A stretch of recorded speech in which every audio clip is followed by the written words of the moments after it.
The African Union, (O), will not observe Burundi's legislative elections scheduled for Monday, Nkosazana Dlamini-Zuma, the chairperson of the Commission of the O, has said.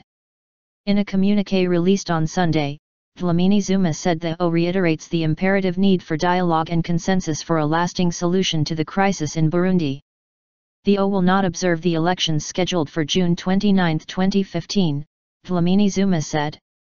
Echoing the O's remarks, the UN said on Sunday that Secretary-General Ban Ki-moon was concerned about the government of Burundi's insistence on going ahead with elections on June 29 despite the prevailing political and security environment. Al Jazeera's Haru Mutasa, reporting from the capital Bujumbura, said some supporters of President Pierre Nkurunziza are wondering why Sudan's President Omar Al-Bashir was seemingly protected in South Africa at the O summit in Johannesburg just over a week back, while their president seems to have been abandoned by the O.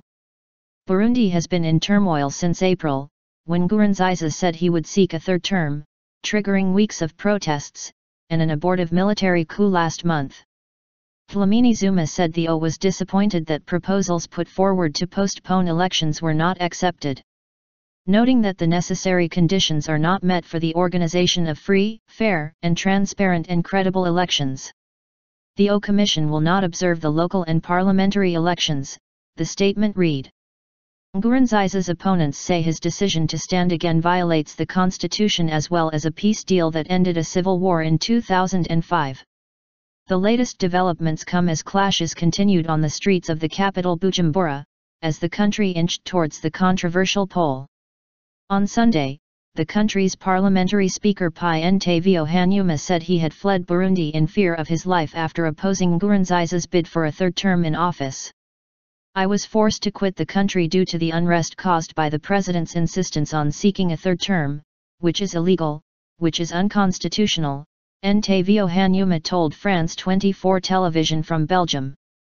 I personally advised President Nkurunziza to drop his plan for a third term, but his answer was to threaten me, to humiliate me. At least 3 people were killed overnight in Bujumbura, residents said, a day before parliamentary and elections taking place amid an opposition boycott and fears of violence.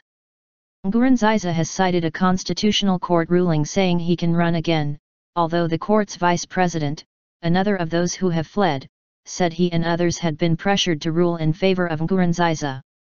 Dozens, including an opposition leader, have been killed in months of unrest, and the UNHCR, the UN refugee agency, says 127,000 have fled the country. The opposition is boycotting both Monday's vote and the presidential election on July 15.